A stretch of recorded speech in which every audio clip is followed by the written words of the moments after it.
सिंगनपुर कतारगाम इलाके की घटना। कतारगाम की एक ट्यूशन टीचर ने एक विकृत युवक द्वारा परेशान किए जाने के बाद आत्महत्या कर ली। कतारगाम की 19 वर्षीय नैना नावड़िया ने फांसी लगा ली। आरोप है कि विकृत युवक उसे लगातार परेशान, प्रताड़ित और ब्लैकमेल कर रहा था। आरोप है कि पाटीदार समाज की बेटी के साथ अन्याय हो रहा है।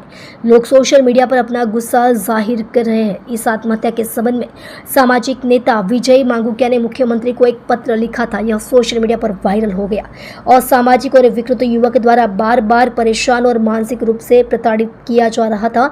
दूसरी तरफ पुलिस ने भी जाँच शुरू कर दी है। आप देख रहे हो MPS 24 लाइव न्यूज चैनल, संपादक पारसमल प्रजापति के साथ। जी विजय मांगुकिया। देखो, समग्र गुजरात में अंदर आ प्रकारनी घटनाओं वारंवार बनती होय छे, त्यारे आवा नराधमो कोर्टना माध्यमथी सरळताथी छूटी जता होय छे। मुख्यमंत्री श्री ने अपना माध्यमथी एटલું જ કહેવા માંગુ છું અને પાટીદાર સમાજ વતી સમગ્ર ગુજરાતની અંદર આ પ્રકારની ઘટનાઓ બની રહી છે ત્યારે કે કાળા કાચની ગાડીઓ રાખી અને બેફામ રીતે નરાધમો સ્કૂલ કોલેજ અને ટ્યુશન ક્લાસોને ટાર્ગેટો કરતા હોય છે। વિદ્યાર્થીઓને વિદ્યાર્થિનીઓને આ પ્રકારે ફોસલાવી પટાવી અને બ્લેકમેલ કરવાનો ધંધો કરતા હોય છે। વિદ્યાર્થીઓને વ્યાજના વીજ ચક્રોમાં ફસાવી અને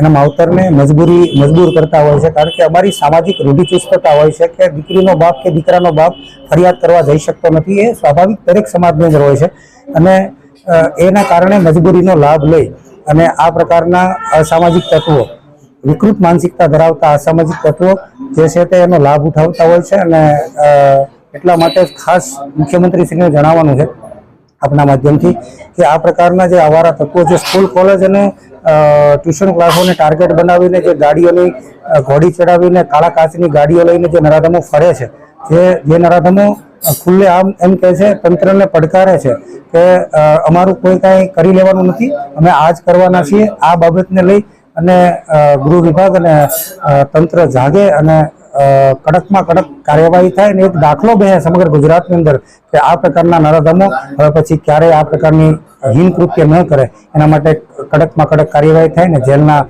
સળિયા પાછળ આજીવન કેદ થાય એવી અમે એની માંગણી કરીએ છીએ।